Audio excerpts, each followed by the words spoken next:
What if the most important archaeological discovery in human history has already been found, and the scientists who found it are choosing deliberately and carefully not to open it? Beneath a grass-covered hill in the Shanxi province of central China, sealed for more than 2,200 years, lies the tomb of Qin Shi Huang, the first emperor of a unified China, the man who built the Great Wall, the man who standardized an entire civilization's writing, currency, and measurements in the span of a single reign, the man who, by the time he died, had conquered 6 rival kingdoms, unified a fractured world, and declared himself something no human being had ever claimed to be before. The first emperor of all under heaven. His tomb is the size of a small city. Ancient texts describe a palace beneath the earth, rivers of flowing mercury, a ceiling mapped with stars, mechanical crossbows primed to fire at anyone who entered uninvited. Archaeologists have confirmed that the mercury is real. The crossbow traps may be real. The palace may be real. And yet, more than 60 years after the site was first discovered, and more than 2,000 years after the emperor himself was sealed inside, the central burial chamber remains completely untouched. The question is not whether scientists want to open it. The question is why they are afraid to. To understand why that fear is rational, it helps to understand who Qin Shi Huang actually was. Not the legend, not the myth, but the man and the scale of what he built in the years before his death. He was born in 259 BC, the heir to the state of Qin, one of 7 major warring kingdoms that had been tearing each other apart for centuries. By the time he was 13 years old, he was already king. By 38, he had done something no one before him had managed. He had conquered every rival state, absorbed them into a single empire, and given himself a new title that combined the words for divine ruler and sovereign into something entirely new. Qin Shi Huang, the first August emperor of Qin. What followed was a reign that remade China in a single generation. Roads were standardized, axle widths on carts were standardized so they would all fit the same ruts. Weights and measures were standardized. The writing system was standardized. He burned books he considered subversive and buried scholars alive who questioned his methods. He was not a man who tolerated disorder in any form. And when it came to his own death and what would follow it, he approached the question with the same consuming obsession he brought to everything else. Construction on his tomb began the year he became king. He was 13 years old. It would continue for the next 36 years, driven by a workforce that ancient sources place at over 700,000 laborers, conscripted soldiers, convicted criminals, and craftsmen drawn from across the empire. 700,000 people working for 36 years on a single project. To put that in some perspective, the Great Pyramid of Giza, the largest monument in the ancient world, is believed to have required somewhere between 20 and 30,000 workers over roughly 20 years. The emperor's tomb dwarfs those numbers in every direction. The burial mound alone rises nearly 76 meters above the surrounding plain and covers an area of roughly half a square kilometer. Beneath it, according to the ancient historian Sima Qian, writing roughly a century after the emperor's death, lies something that staggers the imagination even now. Sima Qian describes a burial chamber constructed to be a miniature replica of the empire itself. The ceiling was inlaid with pearls and gems arranged to represent the constellations. Below that, a map of the known world was rendered in precious metals, with the rivers and seas of China flowing in mercury, kept in perpetual motion by some kind of mechanical system. Around the perimeter, automatic crossbows were installed, designed to fire at anyone who disturbed the tomb without authorization. The emperor was placed at the center of all of this, surrounded by grave goods on a scale that no single human being had ever been buried with before. For a long time, scholars treated some of Sima Qian's account as exaggeration. Ancient texts love to inflate the glory of emperors. But then, in the 1970s, something happened that changed the conversation permanently. In 1974, a group of farmers drilling a well a little over a kilometer east of the burial mound hit something unexpected in the soil. They pulled up fragments of terracotta, pieces of ceramic figures that turned out to belong to one of the most astonishing discoveries in the history of archaeology. What they had stumbled into was just one corner of the emperor's underground army. Thousands of life-size terracotta soldiers, each one unique, each one with individualized facial features, different hairstyles, different armor, different expressions. Organized into battle formations, equipped with real bronze weapons, positioned as if guarding the emperor's tomb from the east, the direction from which his enemies had come during his lifetime. More than 8,000 soldiers have been identified across multiple pits, 8,000 individually crafted ceramic warriors, and they represent only the outer defenses. They are not in the tomb, they are outside it.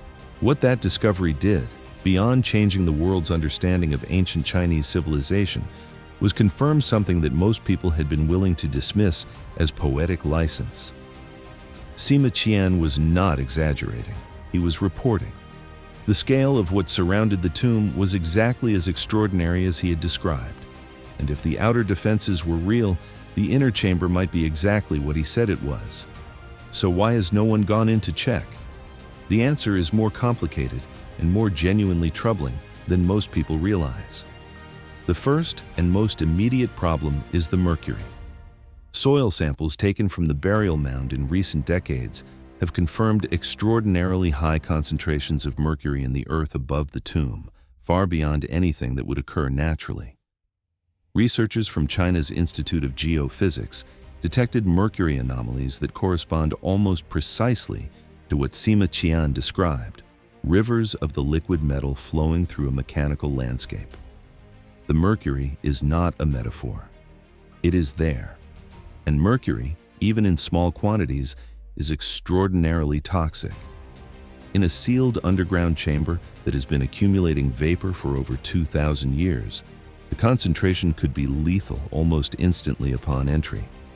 Any excavation team that broke the seal of that chamber without extraordinary precautions would be walking into a cloud of poison that has been building pressure since before the Roman Empire existed.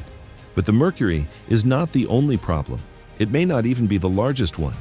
The real terror that keeps archaeologists awake is not what the tomb contains, it is what opening the tomb could destroy. Think about what happened at Tutankhamun's tomb in 1922. Howard Carter and his team discovered an almost perfectly preserved burial chamber, a miracle of survival in the dry Egyptian desert. And yet, within hours of the seal being broken, the exposure to outside air began a process of degradation that conservators are still fighting to this day. Pigments faded. Organic materials began to decay. Humidity introduced by the presence of human beings accelerated damage that had been frozen in place for 3,000 years. And Tutankhamun was a minor king whose tomb was far smaller and less complex than what lies beneath the burial mound in Shanxi. Now, imagine breaking the seal on a chamber that may contain rivers of mercury vapor, painted surfaces that have not seen light in 2,000 years, organic materials including potentially the emperor's body itself, silk, wood, lacquer, food, textiles, all of it preserved by the sealed environment and potentially destroyed the moment that environment changes. The archaeology community learned its hardest lessons in the 20th century, about what happens when you open something irreplaceable before you have the technology to protect what is inside. What haunts researchers is not ignorance, it is knowledge. They know enough about the tomb's probable contents to understand exactly what could be lost. Chinese authorities made the decision decades ago that the central burial chamber would not be opened until the technology existed to excavate it without destroying it. That is not a political decision driven by fear of what the emperor's tomb might reveal. It is an ethical one, and by the standards of 21st century archaeology, it is the correct one. The most important site in Chinese history will not be sacrificed to the impatience of the present generation. But that restraint comes at a cost, because what remains unknown about what is inside that chamber is extraordinary. Consider what is already known from remote sensing. Ground-penetrating radar surveys conducted without disturbing a single grain of soil have revealed that the burial mound sits above an underground structure of staggering complexity. There appear to be walls, passages, chambers, and what researchers interpret as a large central hall. The structure beneath the mound extends deeper than archaeologists initially estimated, in some places more than 30 meters below the surface. The engineering required to build something like that using only the tools available in the 3rd century BC is itself almost impossible to explain without physically examining it. How did they waterproof it? How did they ventilate the construction while it was being built?